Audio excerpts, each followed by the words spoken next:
Okay, so Laura is Lowry and Laura, one and the same, is Laura. really suffering, struggling with some disabilities and some illness right now. So we're so happy to have her with us. And we just never know from day to day. She's on a liquid diet, and we're just kind of supporting her as she supported me all through my cancer and held up the school while I was gone. And we just talked about we're just a couple of hot messes, so we're here for each other. And so I appreciate it too. So lovely to have you here. So just chime in, when you hear something. We're going to start with introductions. First, let me show you an overview. If you look at the front, this is going to be a presentation welcoming people to Learn It Town. And if you want to see the size of Learn It Town, it's quite compact. It's really small, and we really like it that way. It's very manageable. And we figured if we could make this little school a success, maybe we could make a little bigger school a success. But first we're going to check this out. It's a labor of love, and if no matter what, we report here every day, and we love it so much. I don't know why. Laura just built a really beautiful city, and people love it, and we just feel at home here, and we've got everything we need. So now we're going to do some introductions just so you get to know who we are. And we're going to start with Anna introducing herself. And she's had a really exciting couple of years. So first of all, let's do a sound check. Is everybody hearing me okay? And let me know if there are any problems at all.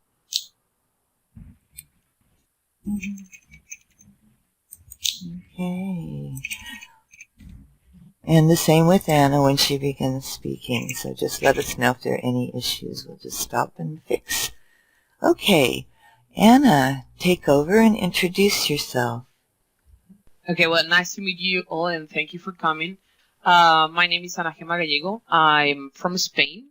I am a human resources, and I also was a learner of English a long time ago.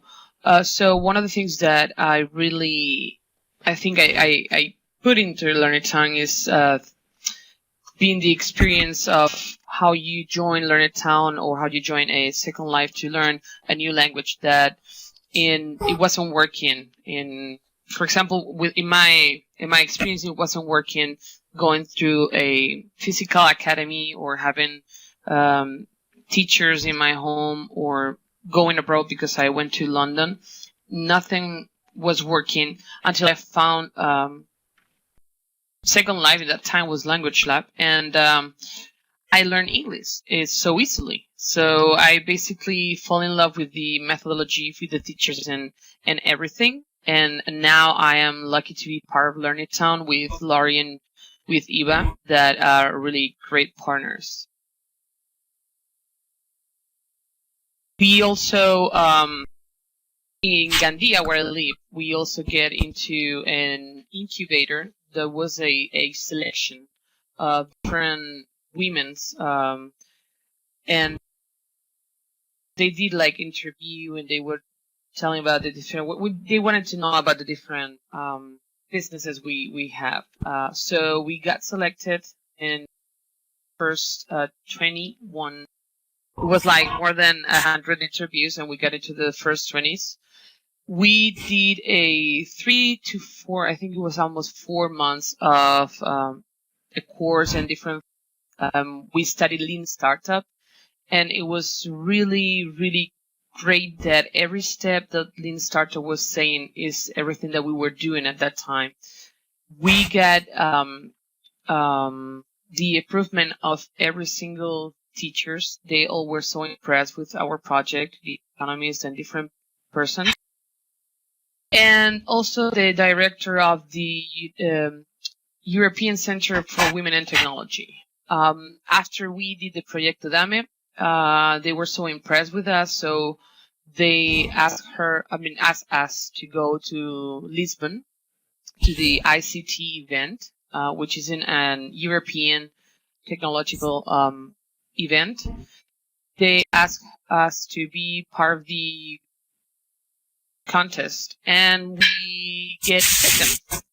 So it wasn't a bad position. We really, I think it's something good because I got really good connections there. I could do a lot of networking, and thanks to that, they were so impressed, and we have been now invited to the next Web Summit, which is a international event that will take place in Lisbon next November. And I am also a soccer player. I'm a professional. I cannot say really professional, but that's part of what I do is be part of Learnetown and also to be try to jump. I try to, how can I say that, work with my two passions that are English, teaching English or teaching Spanish too, and soccer.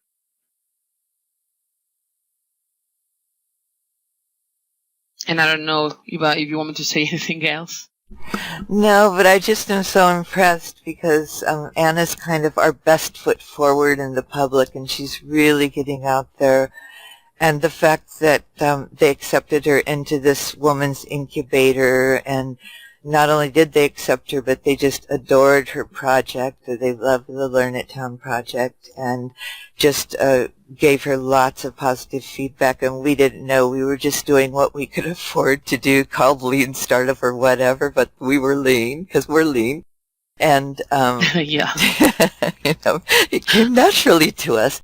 And so we just got a lot of great information, and especially how the Lean Startup really works and what it really means. And I was with a web company for women. We were doing women's financial education and blew through $3 million, and we did the old model where you do your lesson plan, you do your business plan, and you get everything all mapped out, and then you go out and you get money, and then you make your product, you open your doors, and then the money just goes away unless you have a revenue stream.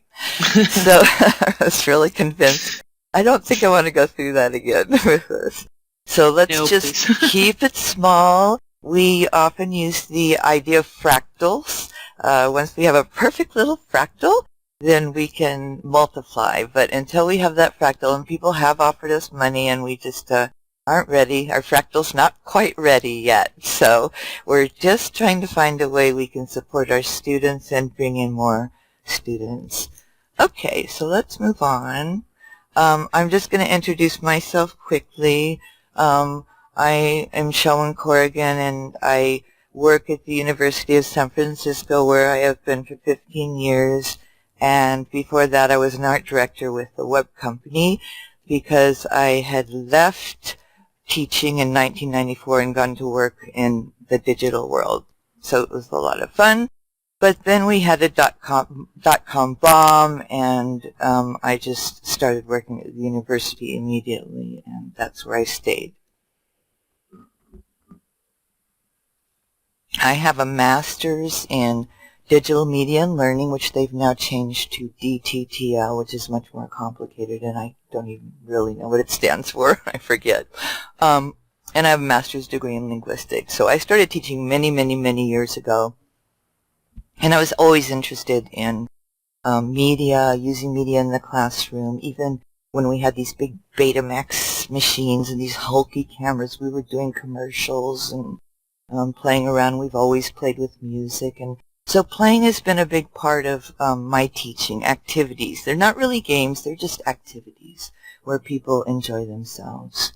And I am currently working with graduate students in our the University of San Francisco Mestizo program, and so I'm kind of the filter. They have to run through, they become digitally literate with me. I teach a digital literacy course, and in that way they're able to go on and complete their master's degree using their digital knowledge, and often they know more than their professors. So they leave my class with about 8 to 10 new skills that they can actively use, and we focus on free software.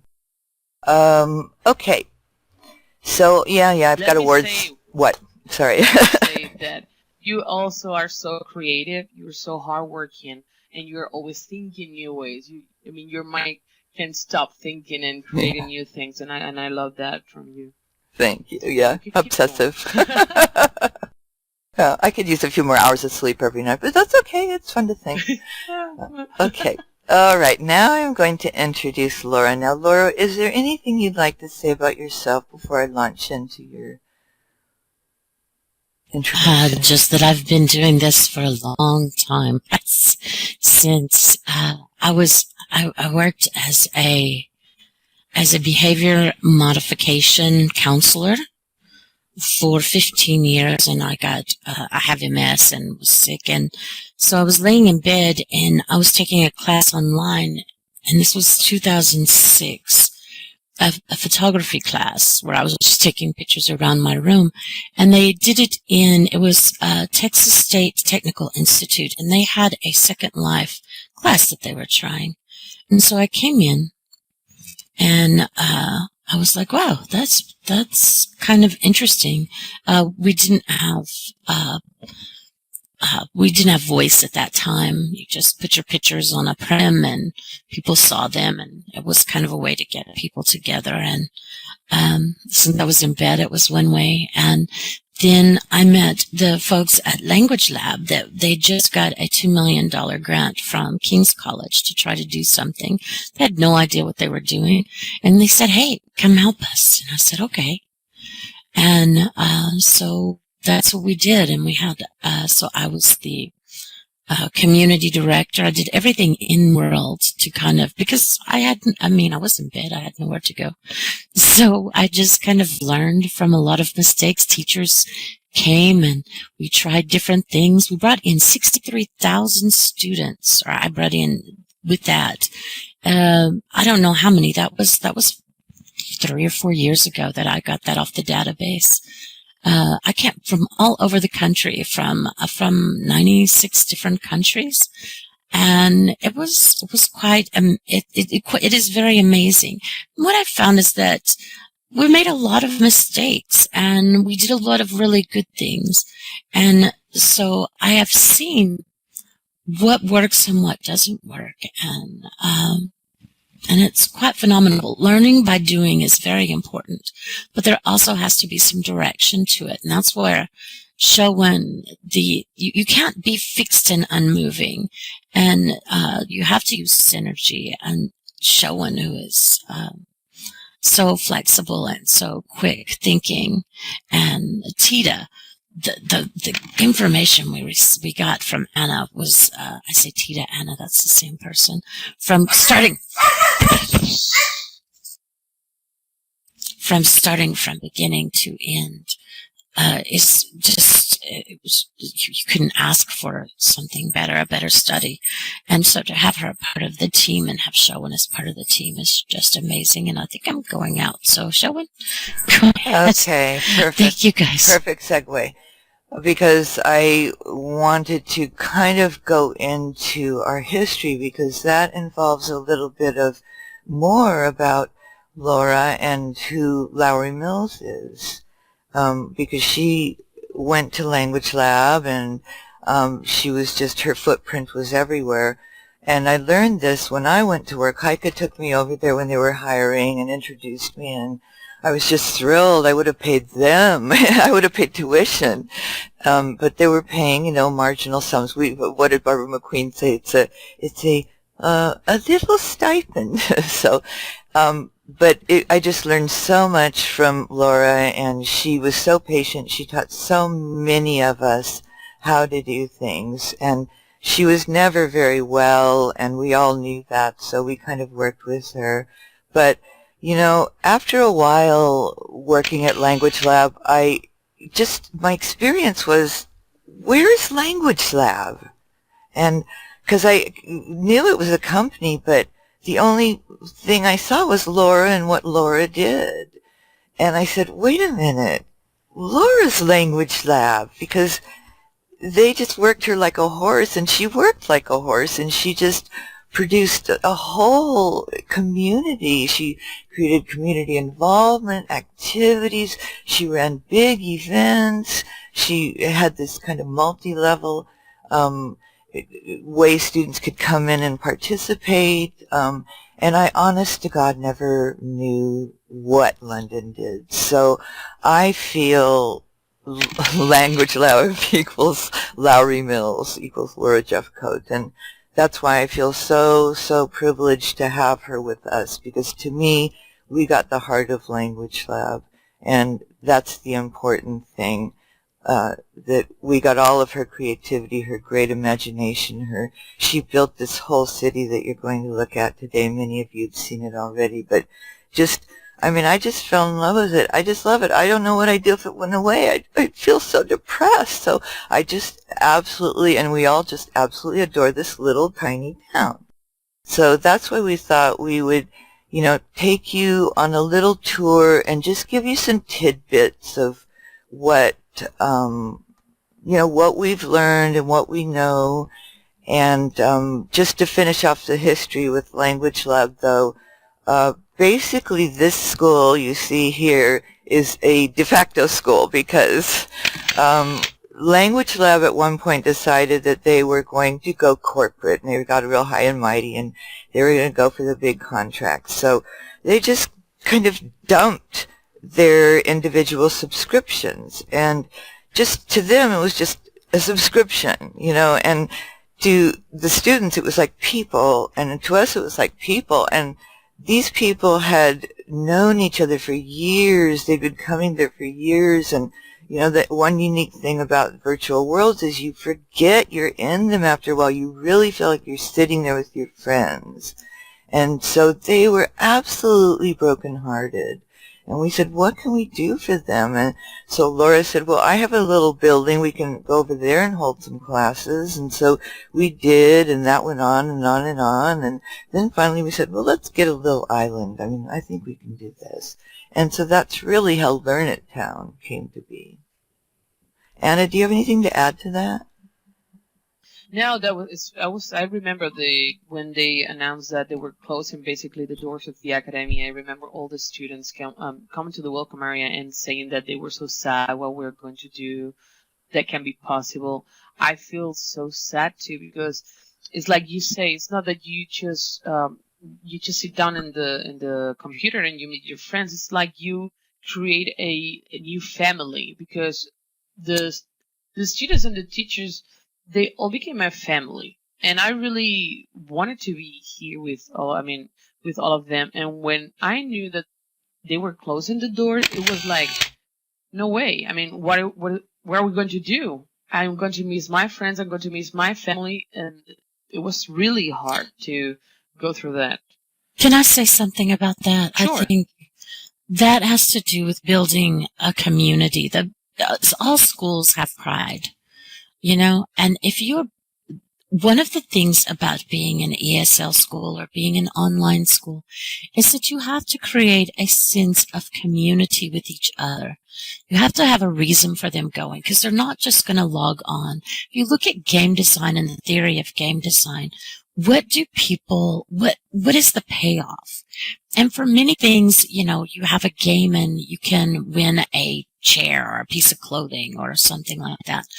But in this kind of world, you actually win a friend, a person from the other part of the world, a person that you would never, ever meet in your life.